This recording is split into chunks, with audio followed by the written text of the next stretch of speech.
Nah, disinilah kita bisa lihat bahwa perencanaan dalam balance scorecard itu tidak hanya melihat dari sisi jangka pendeknya saja, tapi juga dia memikirkan perencanaan jangka panjang.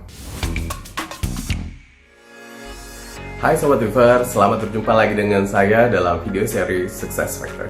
Kali ini kita akan membahas suatu konsep yang disebut dengan balance scorecard dan bagaimana success factors relevan terhadap konsep ini. Apa sih yang dimaksud dengan balance scorecard?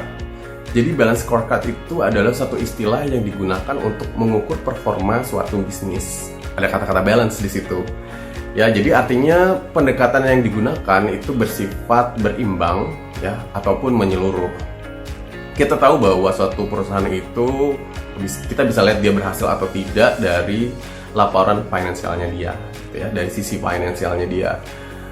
Tetapi ada juga faktor-faktor lain yang bersifat non-finansial. Nah, dari kedua faktor utama ini nanti akan dikembangkan menjadi 4 perspektif, gitu ya. Nah, perspektif yang pertama itu adalah perspektif financial ya. Jadi kita bisa melihat suatu perusahaan itu perform atau tidak dari sisi finansialnya. Kita bisa lihat revenue-nya seperti apa, kemudian dia berapa expense yang dia habiskan dalam suatu periode tertentu itu.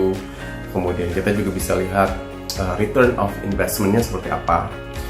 Kemudian dari situ kita bisa lihat income-nya seberapa banyak gitu. Nah, dari situlah kita bisa lihat suatu perusahaan itu perform atau tidak. Nah, tetapi ada sisi lain yang saya bilang tadi sebagai faktor non-financial. Nah, perspektif berikutnya, perspektif yang kedua, itu biasanya kita sebut sebagai perspektif customer. Suatu perusahaan dalam menghasilkan produk ataupun jasa, itu pasti ada customer ataupun klien yang membeli atau menggunakan produk tersebut. Nah, di sini kita menginginkan bagaimana caranya produk yang kita hasilkan tersebut memberikan kepuasan kepada klien kita.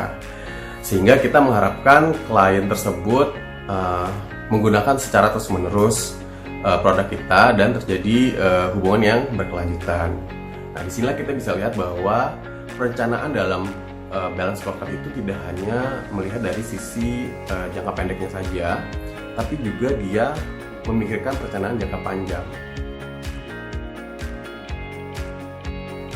Selanjutnya, perspektif yang ketiga itu adalah perspektif learning and growth. Nah, di sini sebenarnya kita menitik beratkan kepada human capitalnya kita. Suatu perusahaan supaya bisa menghasilkan produk yang ataupun jasa yang berkualitas, itu pastinya orang-orang yang ada di dalamnya juga harus berkualitas ya. Jadi kita mengharapkan employee kita itu punya skill yang bagus gitu. Supaya skillnya bagus, kita juga harus provide training ataupun pelatihan-pelatihan yang sesuai. Selain itu juga kita memikirkan bagaimana tingkat kepuasan orang-orang dalam organisasi kita tersebut. Jadi dengan tingkat kepuasan yang tinggi, kita harap juga mereka betah gitu bekerja di dalam organisasi kita. Perspektif yang terakhir, perspektif keempat, itu bisa kita sebut dengan perspektif internal business process. Nah, ini lebih menitik beratkan kepada organization capitalnya kita. Jadi misalnya ya, dalam menghasilkan suatu produk, itu dari bahan baku sampai barang jadi, itu prosesnya apakah sudah efektif atau belum.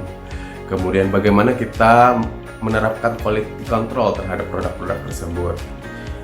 Nah, kemudian ketika misalnya kita mengatur inventory, bagaimana kita mengatur inventory yang efektif sehingga barang-barang tidak menumpuk, tetapi ketika ada permintaan dari pelanggan, kita juga bisa selalu siap menyediakan. Atau kalau misalnya kita berbicara mengenai jasa gitu ya, nah bagaimana dari tahap perencanaan sampai delivery-nya itu proses-prosesnya itu sesuai dengan jadwal ataupun scope yang sudah ditetapkan di awal. Nah, setelah kita mengenal keempat perspektif tersebut, kita sudah bisa mulai mengidentifikasikan nih faktor-faktor apa saja yang kita butuhkan untuk mengukur performa atau meningkatkan performa organisasi kita. Di sini yang mau saya titik beratkan bahwa keempat perspektif tersebut tidaklah saklek ya, jadi tidak harus penamaannya seperti itu. Kita bisa sesuaikan dengan kebutuhan organisasi kita. Yang penting di sini bagaimana caranya kita untuk mendevelop faktor-faktor yang bisa memberikan gambaran secara menyeluruh gitu terhadap performa organisasi kita. Nah, faktor-faktor yang sudah kita identifikasikan tersebut biasanya kita namakan Key Performance Indicator ataupun KPI. Beberapa perusahaan menggunakan istilah goals ataupun target gitu ya, tapi di Indonesia umumnya menggunakan istilah KPI.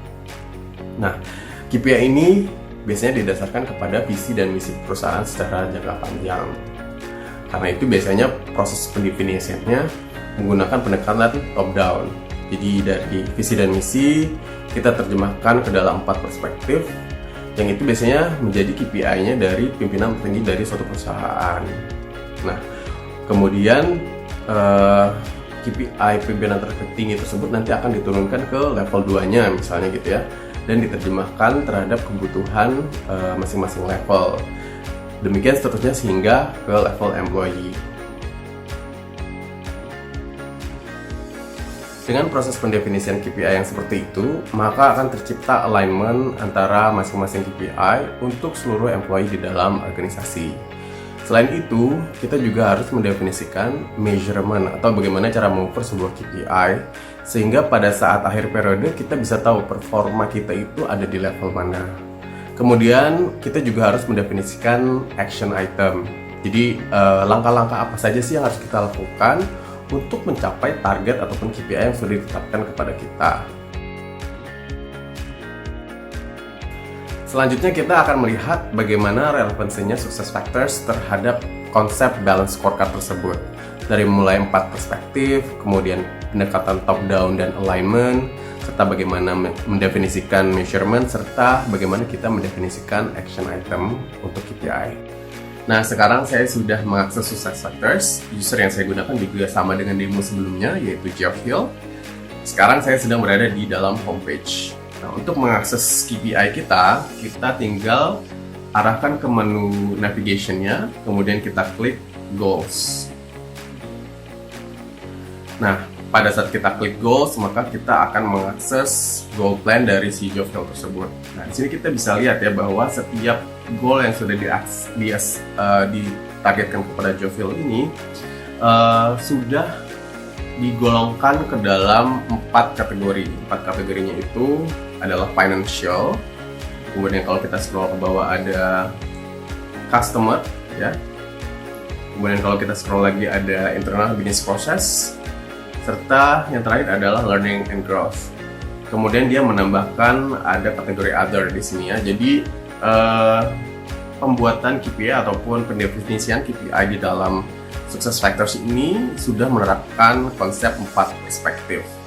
Selain itu di masing-masing KPI juga kita bisa lihat bahwa ada volumetric. Nah, metrik ini adalah bagaimana kita mendefinisikan measurement terhadap KPI tersebut. Jadi kalau contoh misalnya KPI yang pertama itu yang berbunyi achieve 10% saving of your team's travel expenses. Kemudian bagaimana cara mengukurnya adalah dari travel budgetnya. Nah, yang tidak kalah pentingnya tadi selain kita mendefinisikan measurement, kita juga harus mendefinisikan action itemnya. Nah, di sini kita bisa mengakses action item itu di menu continuous performance. Jadi beberapa activity yang kita lakukan untuk mendefinisikan sebuah KPI atau mencapai sebuah KPI itu akan dimasukkan di dalam continuous performance. Kita bisa lihat di sini sekarang saya sedang mengakses Geophil punya continuous performance page. Di situ kita bisa lihat ada berbagai macam aktivitas yang dia lakukan. Yang aktivitas ini sebenarnya sudah diterapkan akan mencapai KPI yang mana yang sudah ditargetkan kepada dia. Oke Sobat Weaver, demikianlah apa yang bisa saya sampaikan mengenai konsep balance scorecard serta bagaimana menerapkannya di dalam success factors. Semoga informasi ini berguna untuk kita semua. Sampai ketemu di video berikutnya. Sampai jumpa.